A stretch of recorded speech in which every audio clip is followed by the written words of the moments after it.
Welcome to the Traidar, a Traitors podcast. My name's Matthew, and I'm a writer, reality competition TV fanatic, and a 100% faithful. Promise. The Traidar is a deep dive into each episode of Macbeth-level betrayal-laden TV show The Traitors. That was quite a mouthful. Beginning with the most recent US version of the show, streaming now on Peacock and BBC. Last episode, I played the Traidar Traitor with you, and it's time to reveal my betrayal. Did you guess my lie? Well, when I spoke about Kate and Rachel's wardrobe insult match, I said that Kate mentioned her vest was based on one worn by Princess Diana. This was true. However, I said Princess Diana's version was blue, and that was a lie. It was red. Okay, that was a very nuanced lie, but a lie nonetheless. Now, I've been lining up some fantastic guests for the next few episodes, including Amanda Clark from Traitors US on episode 8, but I have a guest like no other on today's episode who made me lose all professionalism and laugh hysterically from about 20 seconds in. Before I introduce them, it's time for TT News.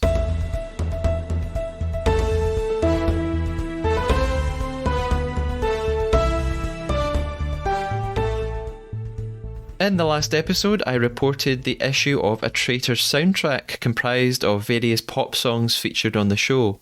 However, even better, in my opinion, is that Studio Lambert and BBC released an album of the original score composed by incredibly talented musician Sam Watts, who you can follow at I_is_Sam on Instagram. The soundtrack includes 16 original instrumental pieces and was used in both the UK and US version of The Traitors. I definitely recommend downloading or streaming the album. It's ideal for a murder mystery night or maybe even for playing the Traitors card game.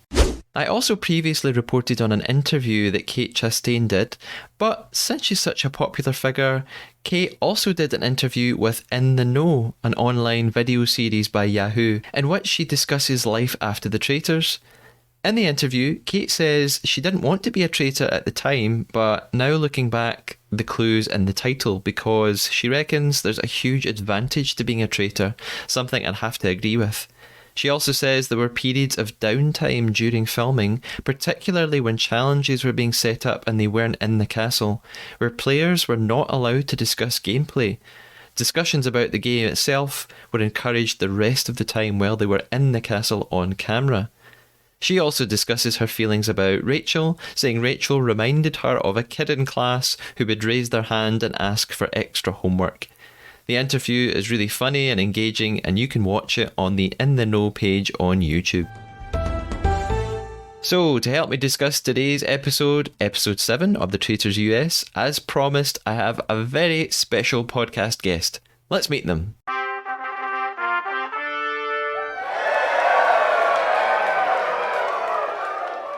My guest today is Lindsay Chisholm. Lindsay is a TV and movie super buff, a dog mum with the cutest dog Instagram ever, and more importantly, Lindsay is my best pal of 20 years. Hi Lindsay, welcome to the Traidar. How are you? Hello! I'm good, how are you? I'm very good now that I've heard your really enthusiastic hello. Yes. Lindsay, can you explain how we first met? We met a long time ago working in a massive cinema chain, and I remember being on shift with you and you saying that you wanted to see Mariah Carey. And at the time I was like, oh, she's really good, her 90s stuff's really good, really happening. And you asked me if I wanted to come. I underestimated how much and how big of a fan you were. But we went, we had fun. You got to meet her. I got to sit with a couple of strangers. It was totally awkward. But yeah, so that was 20 years ago? Yeah, thanks for outing my Mariah Carey manage on the podcast. Well, it's what best friends do. Now, during our time at the cinema, the name I have redacted for fear of legal repercussions. This isn't the first time we've spoken into microphones about film and TV. Lindsay, do you know what I'm referring to? Oh, yeah. It was so cringy.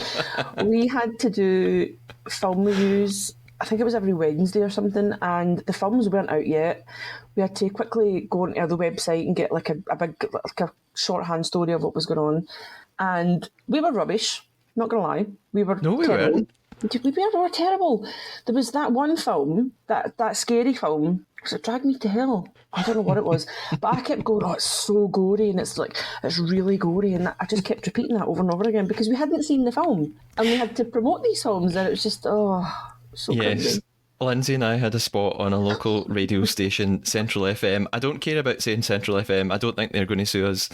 Where we quote unquote reviewed the latest film releases. Like Lindsay said, we hadn't actually seen any of the films. Our job was just to try and get people to come to the cinema. So talking on a podcast about a TV programme is actually nothing new for us at all. So Lindsay, how did you discover The Traitors?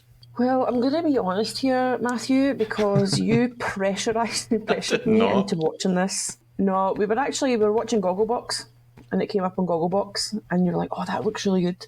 Then you started watching it, and that's all we spoke about non-stop. And I thought, right, okay, I'm going to give one episode a bash, see how I got on with it. If I enjoy it, I'll keep watching it. Watched the whole series in 2 days because I absolutely binged it. It was, the UK one was amazing, really, really good. And then moved on to the American one. Lindsay, if you were on The Traitors, would you want to play as a faithful or a traitor in the game? I'd like to say traitor, but you know me very well, and you know that all my emotions are on my face. I can't really tell lies. I'm so bad at lying. So I'd probably be a faithful, although I'd want to be a traitor. Okay. I think I'm the same. Yeah. Now, Lindsay, I'm going to ask you something I ask all of my guests. What is your biggest betrayal? And that could be the biggest, best, worst, or funniest lie you ever told. So, as a teenage girl, you know, you've got these crushes on boys, you want to impress the boys, you want to show the boys you've got mad skills. So, me and one of my good friends, Claire, at the time, we really, really fancied, well, I fancied a boy called Alan, she fancied a boy called Gary, and we decided Shout to get out them to over. Alan and Gary.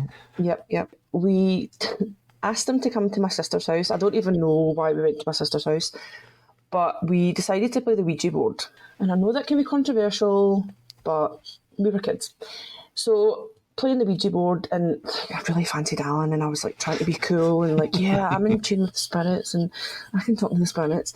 But I'd actually secretly arranged for my sister to like make banging noises because they didn't know that she'd be in at that point.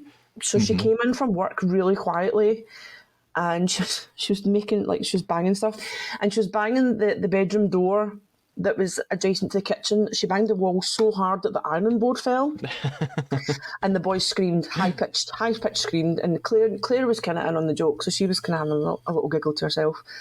But yeah, I scared 2 boys with the Ouija board, and I know to this day that Alan is like, nope, I'm not doing it, I'm not touching it, not going anywhere near it. So I scared them off, which was fun.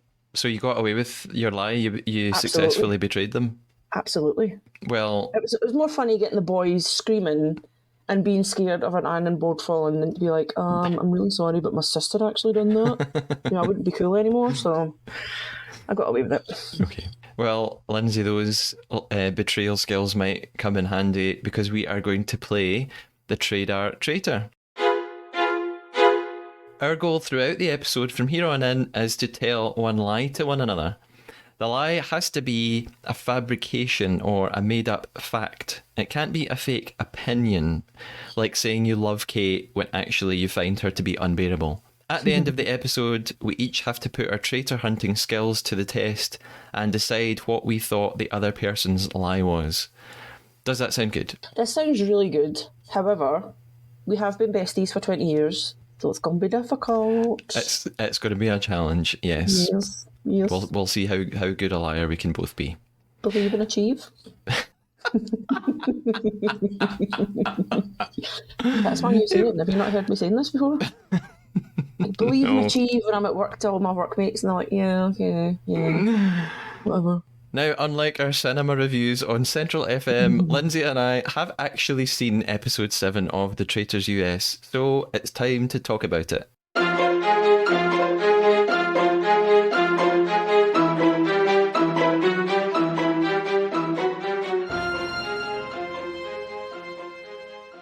Episode 7 begins in kind of a strange place because we ended episode 6 on a cliffhanger when it looked like Cirie was possibly about to turn on Cody. So episode 7 begins there. The discussion around the table continues, and Cirie doesn't say Cody's name when she's asked who she thinks is a traitor. She gives a sort of vague response that she's voting according to who she trusts and thinks is faithful. But I think it's pretty obvious that she's about to turn on Cody come voting. And I noticed that I could already see that the runtime of this episode was one of the longer ones, so I knew something pretty exciting was on its way. So the voting begins, Cirie turns on Cody, Christian turns on Cody, and we end up with Rachel getting 3 votes, Cody getting 7 votes, and Kate getting 1 vote. So we realise that the players have been successful for the first time and they've found a traitor. Lindsay, what did you think of this? Are you happy that they've found a traitor, or are you annoyed that they found a traitor? No, I'm happy. Okay. I kind of feel that he was kind of shooting himself in the foot because he was absolutely crumbling, I felt. Yeah. And it was pretty obvious. So I think if I was in the traitors' positions, I would have done the exact same thing. But did you see his face? He was fuming. Yeah. He was so angry.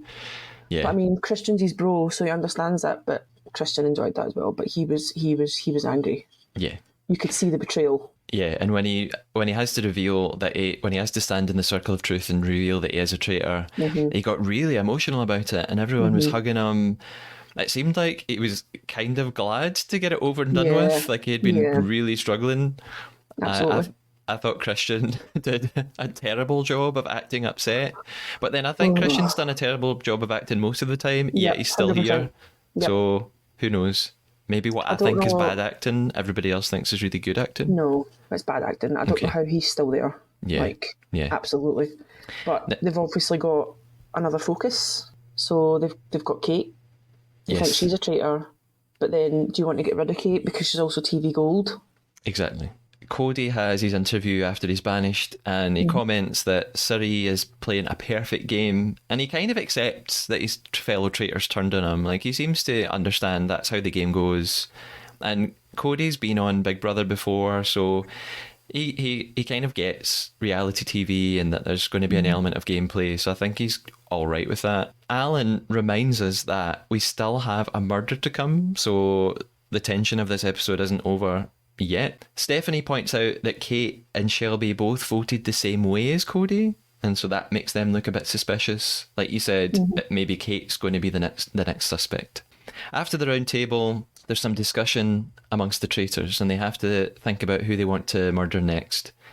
They decide that they're actually going to take a bit of a risk with their murder because they know someone has a shield, either Ari or Angelica or Rachel. So they might choose one of them and it might not work, but they decide they're just going to go for it. They don't want to murder Kate because, like you said, she's really good for keeping around because she's going to take a lot of suspicion off of them. And we're left wondering who they're going to murder, and we move on to breakfast. So at breakfast, Ari begins to theorise, and he realises it would be really risky for the traitors to pick Rachel or Angelica because they don't know if they have a shield. And he thinks surely they're going to murder Kate then, because Kate didn't get into the armoury because she completely sabotaged the barrel task. And if Kate isn't murdered, Ari reckons that she's probably a traitor because she's not going to murder herself. At that point, Ari also reveals that he has the shield, and when he says that, Christian and Cirie now know that their victim won't arrive and that they've been successful. So as everybody arrives for breakfast, Rachel is the last person to walk in, and it becomes obvious Angelica's gone. We have a flashback to Christian and Cirie deciding to save Rachel because they think she's really good in challenges, and also, kind of like Kate, she's quite a good suspect for other people, so it'd be handy to keep her around. And think she's also good for the money as well. Yeah. They also say that Angelica was a bit too easily swayed by others, and so if someone else started to suspect them, Angelica might also easily turn on them, so they decided to murder her. Cut to Angelica crying. If Angelica wasn't crying, I'd be shocked, I think Angelica's cried in every episode so far. That's kind of her thing. Were you a fan of Angelica? No. That was that was brutal. Well, I've got my favourites. I really like Rachel and I really like Andy. They're my two favourites. Okay. But I kind of felt that she was a bit of a weak link, so when she went, I was like, bye. So you were on the traitor side. Goodbye, Angelica. Yeah. So there's a couple of points I want to quickly make. The breakfast spread. Yes. Amazing. Wow. That's amazing. And also Kate's face when she walked into the breakfast room. I think she's coming across as in, oh, just vote me out, I'm a traitor, I don't want to be here. I think she secretly wants to be there.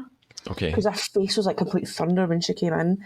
And then she sat down, and then you've got Rachel coming in, and she actually turns her back towards Rachel. Yeah. To listen to everybody else as well. She's like a sassy queen. I think you're right that she kind of secretly does want to stay around. She just gave an interview to Vulture magazine, and she said that one of the reasons she wanted to stay is because she'd packed so many cute outfits and she wanted to show them off. So she hadn't sort of displayed her whole wardrobe yet. So that was one of the reasons why she stuck it out. I also realised at this point, by the way, that all three traitors' names start with a C. That's weird. Christian, Cody, Cerie. Do you think that was deliberate? Yeah, I think it was. I was kidding. Do you actually think it's deliberate? No. No, you were kidding too. I was going to come away with you. Alan's probably been like, oh, it's going to be easier if I remember the 3 C's. But then you cut me off. Yeah. Well, speaking of Alan, he enters the breakfast room, and Alan is just sort of classic Alan. He, at one point, says to the contestants, "The battle is won, but the war is far from over." And he rolls his R like a machine gun. In a way that I've never heard before. It's amazing. He also toys with Kate, and he's telling the players that they have to seize the day, and he says, right, Kate? I think he knows that she's really good TV, so he wants to interact with her as much as possible. Absolutely. What do you think of Alan, Lindsay? Are you a fan? See, this dollars annoys me so much. And I kind of feel, I don't know if it's because it's a bunch of American accents we're hearing, and it's just the Scottish accent kind of sticks out a wee bit more, but he is pronouncing everything like traitor. He is. Well, like, so, but I suppose it's theatrical. He's a theatrical actor, so. He is. But some of his outfits are like on point. Some I'm are a bit loving crazy, his outfits. but I'm loving his outfits. Me too. Yes. Now, after breakfast, we start to hear some of the discussions around the house, and Shelby seems like really withdrawn and quite isolated. She talks about missing her daughter, and she starts to talk about kind of why she's here, and she says that she's gone through a divorce and she really needs like financial support. And I reckon we've not seen a lot of that this series. We've not seen lots of kind of backstories about why people are here and why they want the money. I felt like that on the UK version and the Australian version, there's a lot more of that. People talking about what they would be using the money for. I wonder if that's because there are lots of celebrities in this series, and maybe it would feel a bit disingenuous if they started talking about how much money they needed. So I don't know if they've just avoided showing us that. You also might get the thing of, if the celebrities aren't, but the kind of non-celebs are, the celebrities might get ganged up on because they shouldn't really be there anyway. They don't deserve to win the money or whatever.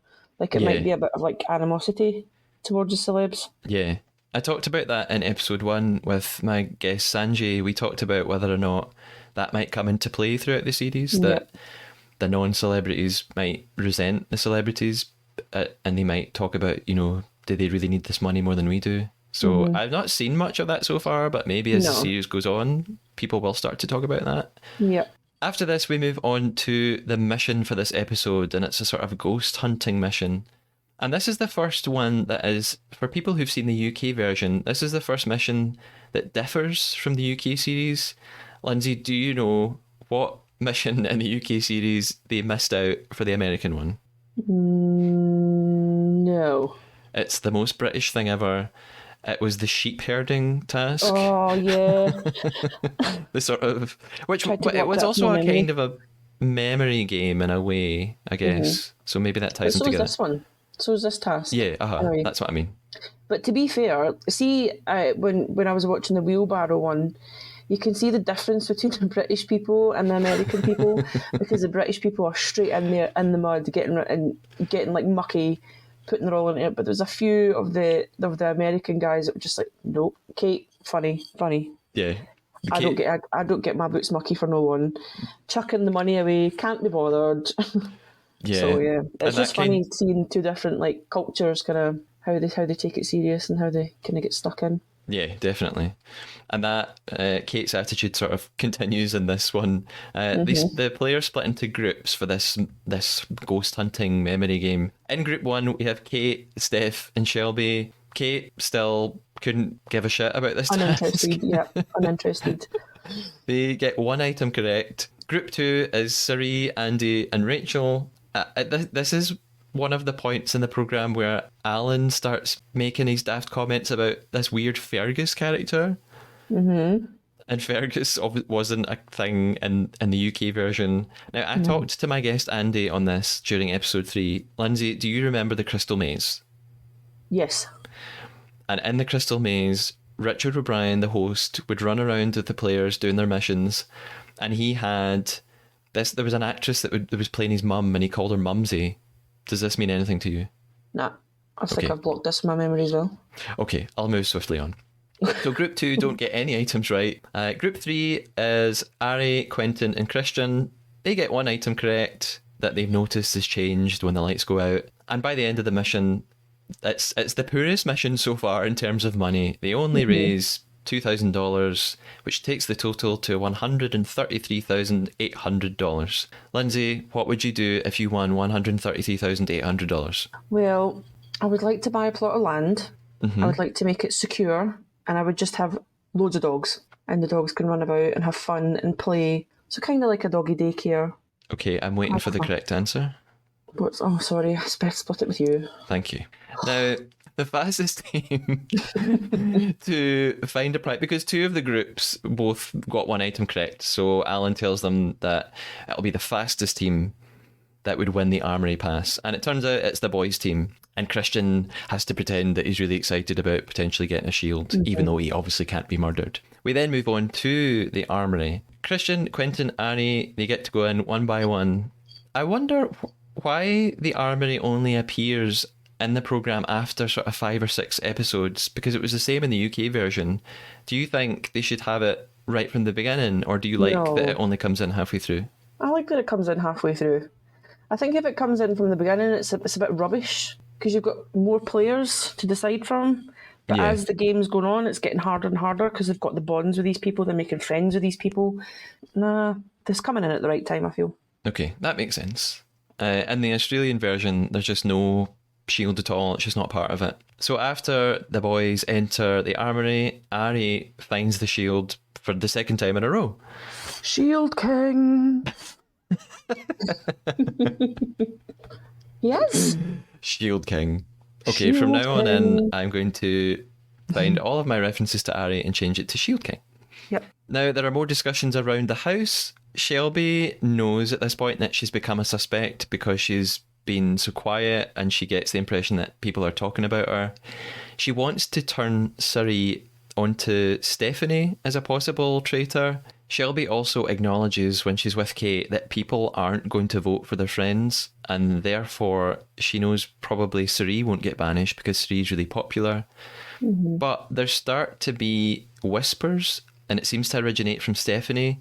Stephanie talks about how Sari was apparently upset that she wasn't a traitor because she came into the game wanting to be a traitor. So Stephanie's telling everybody about this, and that gives the viewer the impression that maybe Sari's going to be mentioned at the round table, and this could be a bit of a problem. Now, at the round table, Sari begins by convincingly saying she's annoyed about Stephanie's rumours, and it seems like Stephanie has shot herself in the foot a little bit here. Rachel and Ari then come for Shelby. Ari claims Shelby's really changed from the start. He says that she was really confident at the beginning, but now she's become quiet, and they think maybe that's because she's a traitor and she's keeping all these different secrets. Kate implies she just wants everyone to vote for her because she wants to save Shelby. Yep. Christian votes for Shelby when the voting begins, and he starts to cry. And Did you also see that Kate voted for herself but then rubbed it out? Oh, I didn't notice that. She did. So I think she's voted for herself, and Alan's been like, no, it's not how it works, honey. And then Well, she's done another vote. yeah, there was a previous episode where I thought Christian was going to vote for himself because he looked like he was having such a meltdown, but he didn't. Yeah, I sometimes wonder if they're allowed to do that. So Christian ends up writing down Shelby's name and he turns it over and he gets really upset and he starts to tell her that she's a strong, fierce, beautiful woman. Is it bad acting, or do you think he's crying because he feels so guilty? There were no tears. There was fake crying, but there was absolutely no tears. Okay. I went back and rewatched it and I thought, you're not even crying. You're mimicking the eyes, you're mimicking and you're stressed out and I can't believe this is happening. But there was no tears. So you've I called don't out think any of Christian. them noticed. Yeah, well, absolutely, 100%. Okay. You've said it, it's out there. Sari also votes for Shelby, and she says it cuts to her interview, and she says she can't risk not voting with the group, so she feels really bad about voting for Shelby, but she can't not vote for her because then she'll look different to everybody else, and that would draw attention to her. It's kind of like in the last episode when they voted out Cody. Sari and Christian felt like they had to vote for Cody, otherwise they would stand out from everybody else. So it's kind of happening again here. I also wonder, are the players told not to speak during the voting? Because it seems like once they start turning over their slates, no one ever really defends themselves. Like they sort of just take it as it comes. No one like argues back. Yeah. So I wonder if they're told at this point, Well, they're don't kind of talk told anymore. when they go into the room that they can kind of debate and kind of hash out what's what. They can defend themselves or whatever. So I think it's probably for TV time of, this is the guys, everybody's talking, they're defending themselves, they're not the traitor, they are the traitor, and then it cuts down to the names, and I think it's just for quickness, so you can kind of separate the two of them, because if you were to have somebody going on and on and on, you are the traitor, it would take forever, and the suspense wouldn't really be there.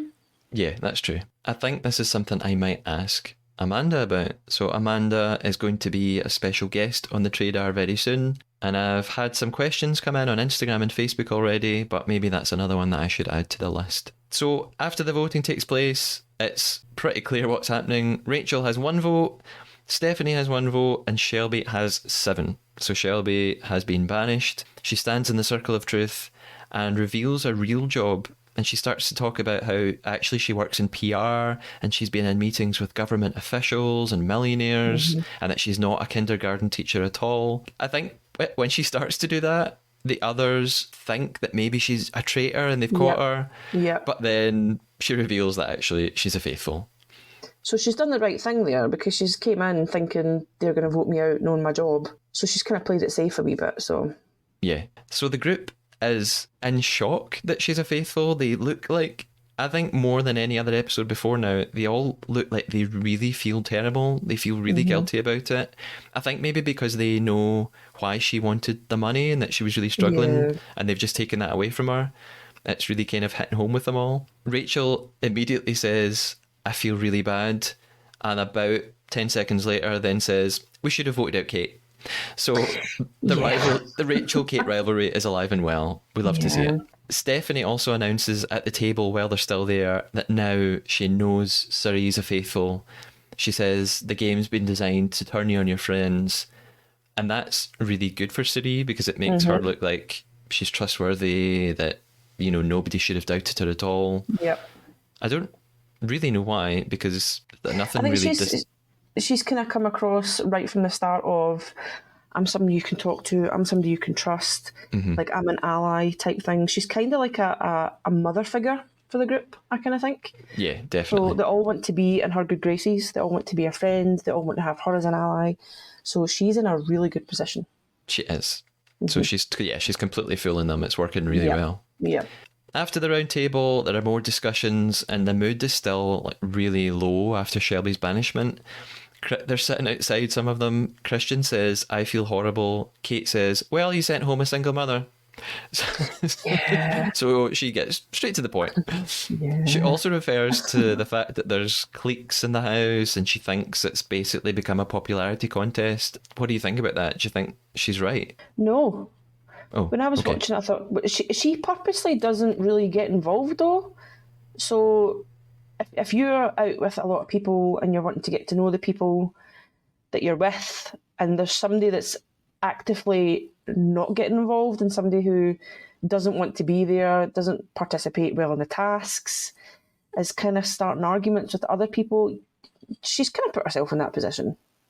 Yeah, I guess you're right. She's talking about there being cliques as if she's being isolated by others, but she's isolated herself, really.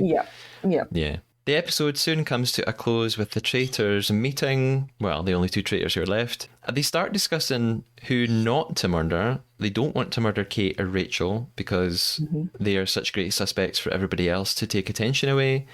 And then for the second episode in a row, Alan knocks on the door and he's here to tell them that they have the chance to recruit a new traitor. And that's where the episode ends. Yeah.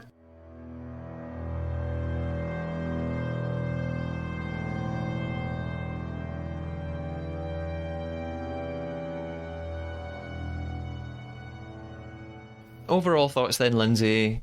What did you think of this episode? I liked it. When I first started watching the American one, as you said at the start, it's set in the same place, set in the same castle.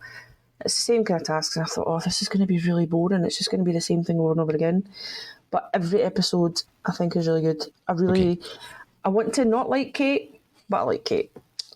She's TV gold, as I said. Now, although you know what's coming next because you've watched the whole season, and we won't give any spoilers away, if you were in Surrey and Christian's position and Alan offered you the choice of recruiting someone else, have you got any options? Who do you think your mind would go straight to? Who would be a good recruit? Kate would be too obvious, and I think Quentin would be quite good. He's got a strong head on his shoulders, he's very focused. I think he would be quite good. He would be, because he's quite like Surrey in that he's really friendly. So I think everybody trusts Quentin, so that would actually make him an ideal traitor. Yeah. Yep. Now, you've mentioned that you like Andy, you like Rachel. Any other favourite players so far? Well, Kate's growing on me. Okay. At the start, I thought, no, she's actually going to do my head in. But she's really funny. Like, if I was a Faith when I was playing with all those games, that I would get actually frustrated with her. Yeah. Because she's not participating, because she's chucking money away left, right, and centre. But as a viewer, it's fantastic, and I think I'm quite glad she's still in it. Yeah. If she'd left towards the start, I think it would have been quite a dull programme. Totally agree. Now, before we move on to our Traidar Traitor reveal, Lindsay, where can we find you on Instagram? Tell us about your dog's page on Instagram. So my dogs have got an Instagram page, and it's at Arlo, Rukia and Zuko, all one word. I'm pretty sure you follow them, so if somebody doesn't know how to spell Rukia or Zuko, they're there. That's my babies. I have a Doberman and 2 Whippets. And I've got my personal page as well, which is at Chisarella, where you'll find lots and lots of pictures of trees. Yeah, so it's like nature-tastic. Yeah. It's very soothing. I love a tree. Yeah, you've got nice tree pictures. You have an eye for trees. Well, when I go out with the dogs, we go out for quite a long time and we like to explore new places and stuff. Yeah. So my phone has to be charged every single time. I love how the dog started barking at that exact moment. Yep. But I'm keeping that in. Yep. They can hear me talking about them, that's why. Now it's time for our Traidar Traitor reveal. Lindsay, I told you a lie in the past half hour or so. Did you tell me a lie? I never told you a lie, no. I know what you've told me as a lie. Is that your lie, that you didn't tell me a lie? Yeah. What? Yeah. That's my lie, that I didn't tell you a lie. Was that the lie? Yes. So did I win that I got your lie? No. You will never win. So you told me. I will always win. So wait, you told a lie earlier, and then you told a lie, and the lie was that you didn't tell a lie? Yes. Was it a lie that you told earlier on? No. I think there was a lie that you told earlier on. Okay. I'm going to let you guess my lie. What do you think my lie was? So your lie was Kate speaking to, was it Vulture magazine? I did say that. That was a lie. That was not a lie. I reported that in a previous episode of The Traidar. That is absolutely true. What did you lie about then? My lie was, right, it was quite a niche lie, but That's in the rules. I'm allowed to tell a very small lie. My lie was that in the Australia Traitors, they don't have shields and armory. And actually they do. So I fooled you. You've like, I don't even know what to do with you now. Yeah. I'm disowning you. I'm sorry. I was like, oh, okay, that might be quite interesting because I've only watched episode 1 of that. That might be quite interesting. There you go. But, yeah, yep. Now, No, thanks for that. Lindsay, did you lie about Kate writing her own name down and then rubbing it out? No. What? That was the truth. Was that the truth? Yeah, 100%. Oh, man. Right, in that case, did you actually tell me another lie? I didn't tell you another lie, no. I was actually enjoying the episode that much and getting kind of thinking about it and getting quite indulged in it and stuff that I forgot. And you should know that's me. You should know. Okay. Yeah. Well, I mean, you still did tell me a lie because when I asked, I love did how you tell me a lie? totally And you random. said no. Actually, that was the truth. Yeah, so I won the game then, right? So I've just done what everybody in the Traitors does, where I just convinced myself that you're lying to me, even though you were actually telling me the truth the whole time. Yep. Wow. So does that make me a traitor, a good traitor then? No, it makes you a good faithful and a bad faithful. That's what it makes me. Yeah. I've been played by my own game. You've asked so many questions in all these other episodes that somebody had to play your own game. Well, Lindsay, thank you so much for joining me on this episode of The Traidar. What a treat. You are welcome. Have you had a nice time? Yeah, it's been good. It's been fun. Excellent. I will talk to you soon. In fact, I'll probably talk to you in about 20 seconds. Bye. Bye. Thank you so much for listening to this episode of The Traidar. Lindsay's Instagram details are in the episode notes on your podcast platform, so give her a follow, even send her a nice message. You can also stay in touch with me and take part in podcast polls and questions on Instagram at The Traidar Podcast, on Twitter at The Traidar Pod, or you can email me at thetraidarpodcast@gmail.com. In episode 8, I'll be speaking to Amanda Clark, Traitors US contestant, and I already have several questions you've submitted on social media, so thank you for that, and listen out next time to hear Amanda's answers. Until then, stay faithful.